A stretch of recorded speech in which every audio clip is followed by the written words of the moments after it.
titingnan mo, ito ay isang pawang ordinaryong bahay lamang.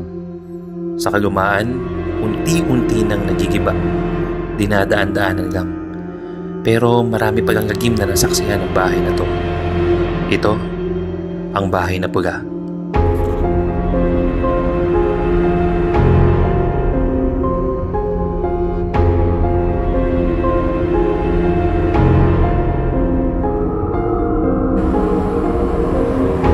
Ito nga tayo balayibo.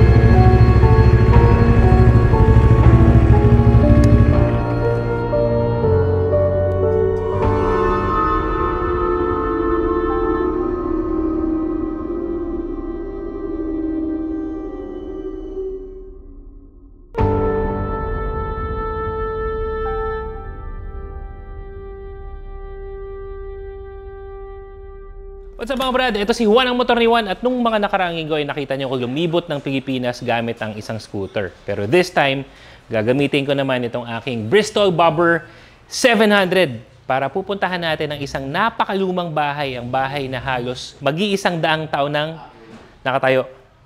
And siguro, sabihin ko na rin sa inyo, ang video na to ay magiging medyo kakaiba kumpara sa ibang mga videos na nasaksihan nyo na sa channel na to.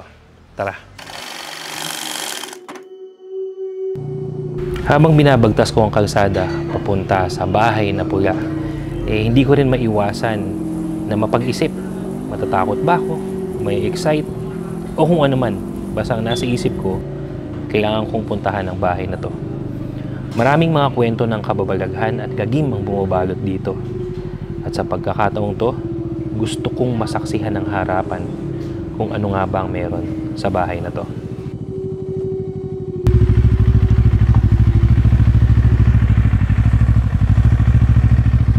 Sa unang tingin, wala, isa na lang tong luma at sirasirang bahay. Kapansin-pansin din na sa lawak ng lupain na kinatatayuan ng bahay na to, nag-iisa tong bahay na to na nakasituate dito. Yung mga kapitbahay nito, malayo na yung distansya. Tanging nakapagigid lang sa kanya, mga puno ng duhat, sampalok, kamatsigi. Kung tutusin, along the highway lang to. Malapit to sa hangganan ng San Ildefonso tsaka San Miguel, Bulacan.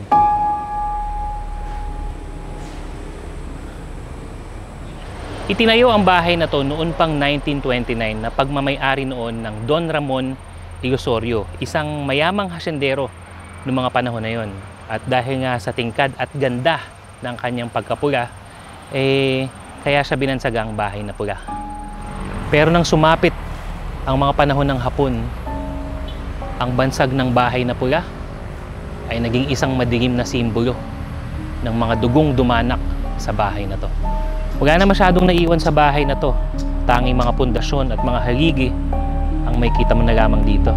Pero pagsapit ng dilim, maraming mga kwento na hindi lang mga lumang bato at kahoy may kita mo dito. Maraming mga sabi-sabi na kahit wala nang nakatira sa bahay na to, ay para bang meron kang kasama pag nandirito ka.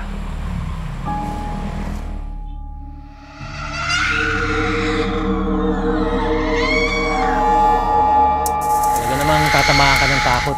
Iba rin yung pakiramdam na nandito ka Yung nag-iisa ka, walang kapitbahay, at isa pa, nandito ka sa isang napakalumang bahay na alam mong maraming lagim na nangyari. Pero ang totoong lagim na meron sa bahay na to ay ang dinanas ng ating mga kababayan sa bahay na to.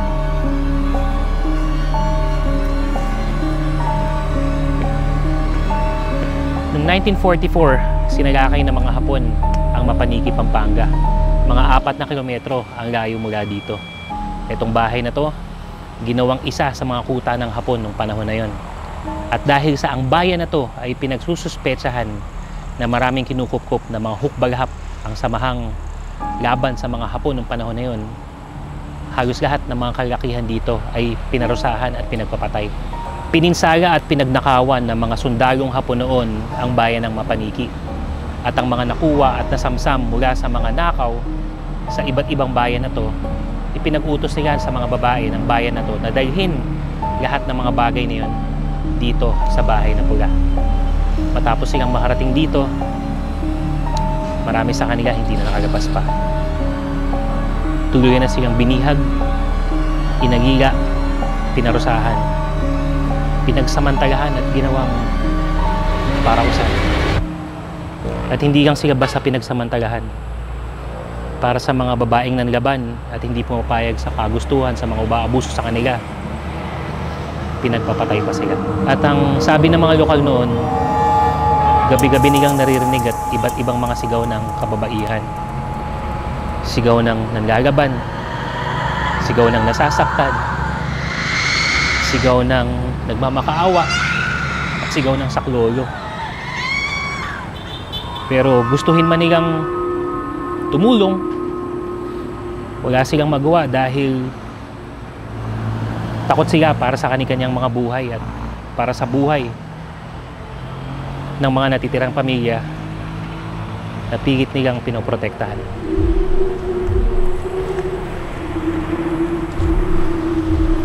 Kung isipin natin, sa loob mismo ng bahay na to nangyayari ang lahat ng kalupitan, karahasan, pang-aabuso sa napakarami nating mga kababayan, karamihan mga kababaihan.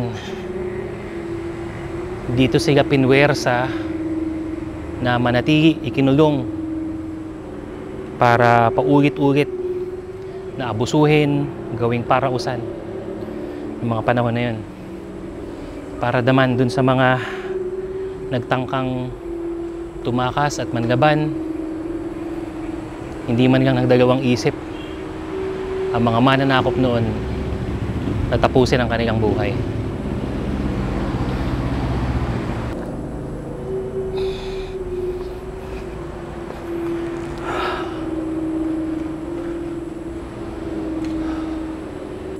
Hindi ko lubos maisip yung lagim na dinanas ng mga kababayan natin dito sa loob ng bahay na to.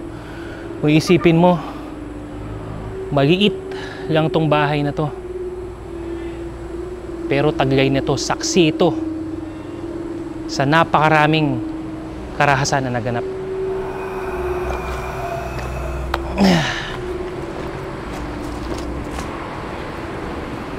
Ano bro, nasa loob ako kanina, di ba tinayo ko yung yung camera? Hindi ko naman alam, ito lumayo na ba? Hindi, ano sinasabi ko na, sabi ko doon, kung isipin mo, agit lang nung bahay para sobrang daming mangyari sa loob. Tumayo yung balahibo ko bro. As in, ganon. Dun sa punto na yun.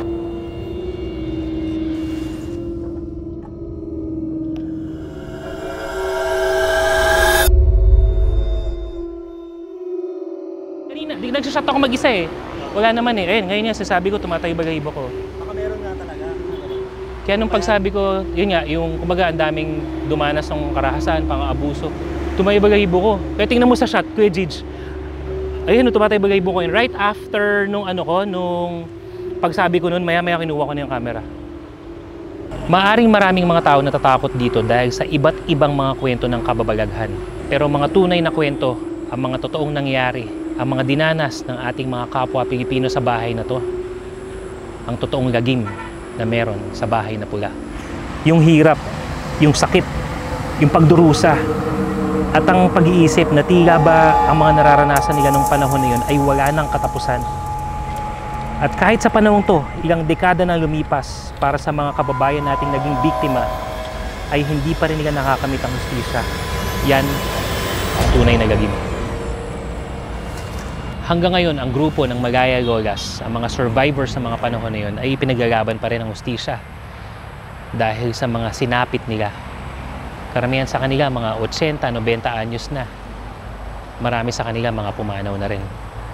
Pero hanggang sa mga panahon na to, hindi man lang nila sigurado kung makakamit nga ba nila ang hustisyang nararapat ay para sa kanila. May mga grupong ipinaglalaban na ang bahay na ito ay maging isang museo o kaya naman isang heritage site upang magsilbing alaala at tanda sa mga sinapit nila noon. Gusto rin nilang maging isa itong palatandaan ng pakikipaglaban upang makamit ang hustisya ng mga kababayan natin noon. Kung iisipin mo nga naman, merong mga dambanang nakalaan sa mga sundalong Hapon na pumatay sa ating mga kapwa Pilipino noon. Bakit nga naman hindi tayo magkaroon ng dambana para sa mga biktima ng karahasan at pang-aubuso noon? Ito si Juan ang motor ni Juan. Hanggang sa muli natin pagkikita.